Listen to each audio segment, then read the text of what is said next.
नमस्कार, मेरे चैनल सास बहू यूटोपिया पर आप सभी का फिर से स्वागत है। जय श्री कृष्णा, राधे राधे, जय श्री हरि। आज मैं आपको सुनाने जा रही हूँ अधिक मास का 27वां अध्याय। अध्याय सुनने से पहले अगर आपने मेरे वीडियो को अभी तक लाइक नहीं किया तो पहले वीडियो को जाके जल्दी से जल्दी लाइक कर दे तथा चैनल को सब्सक्राइब करना बिल्कुल ना भूलें। तो चलिए फिर हम शुरू करते हैं। 27वां अध्याय जानने से पहले थोड़ा सा 26वें अध्याय के अंत में जान लेते हैं कि क्या हुआ था।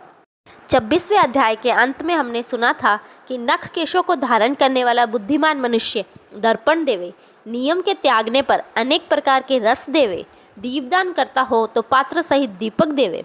जो मनुष्य अधिक मास में भक्ति से ऐसा करता है वह बैकुंठ में जाकर वास करता है। यहीं पर 26वां अध्याय संपूर्ण हुआ था। 27वां अध्याय। श्री नारायण कहने लगे कि वाल्मीकि ऋषि इस प्रकार राजा दृढ़धनवा को उद्यापन विधि बताकर कहने लगे, हे राजन, तेरा कल्याण हो। अब मैं पाप नाशनी सरयू की ओर जाता हूँ।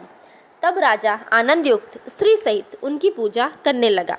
ऋषि ने राजा की पूजा को अंगीकार कर उसे आशीर्वाद दिया। तब सायकाल हो जाने पर वाल्मीकि ऋषि वहाँ से चल दिए। राजा भी सीमा तक पहुँचाकर अपने घर आया और अपनी पत्नी गुण सुंदरी से कहने लगा, हे सुंदरी, राग द्वेष वाले गंधर्व नगर के समान इस असार संसार में मनुष्य को क्या सुख है। अधूर शरीर को छोड़कर ध्रुव को प्राप्त करने के लिए, श्री पुरुषोत्तम का स्मरण करने के लिए मैं वन में जाता हूँ। तब वह पतिव्रता ऐसे वचन सुनकर अत्यंत विनम्र भाव से कहने लगी, हे पतिदेव, मैं भी आपके साथ चलूंगी।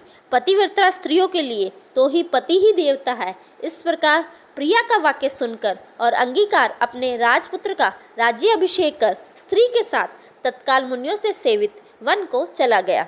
इस प्रकार व्रत की विधि में स्थित हुए तपोनिधि राजा की वह पतिव्रता रानी सेवा में तत्पर रहती। राजा के इस प्रकार करते हुए संपूर्ण पुरुषोत्तम मास के समाप्त होने पर तत्काल वहाँ पर विमान आया और विमान पर चढ़कर वह सुंदर नवीन शरीर धारण कर तत्काल गोलोक को चले गए। श्री नारायण बोले, हे नारद, इस पृथ्वी तल में पुरुषोत्तम के समान कुछ भी नहीं है। 1000 जन्मों तक तप करने से भी वह फल नहीं मिलता जो पुरुषोत्तम के सेवन से मिलता है।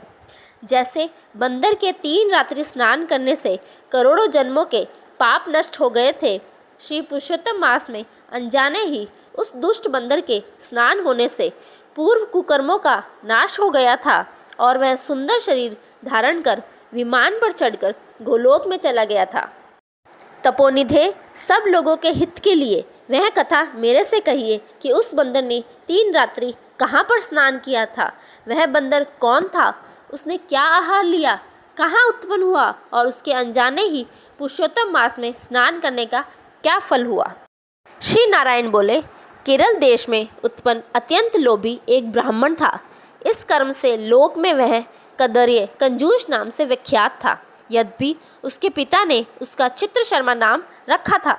वह कभी भी कोई धार्मिक कार्य न करता था। एक वन में विचरने वाला माली उसका मित्र था। वह ब्राह्मण सुदेव अपने उस मित्र माली के पास जाकर रोकर बारंबार अपना दुख कहा करता था कि नगर के रहने वाले सदैव मेरा तिरस्कार करते हैं। इससे इस नगर में रहना अति कठिन हो गया है। वह माली उसको दीन जानकर दया करता हुआ बोला, हे कदर्य, तुम इस समय बाड़ी में रहो।